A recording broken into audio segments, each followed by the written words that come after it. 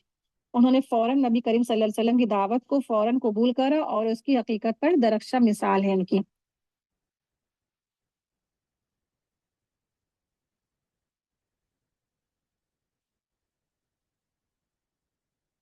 تو یہاں پر جو لفظ ہے اللہ سبحانہ وتعالیٰ نے فرمایا ہے کہ یہدی اللہ لنورہ من یشاء، یعنی اللہ تعالیٰ نے اپنے نور کی طرف رہنمائی کرتا ہے جس کو وہ چاہتا ہے۔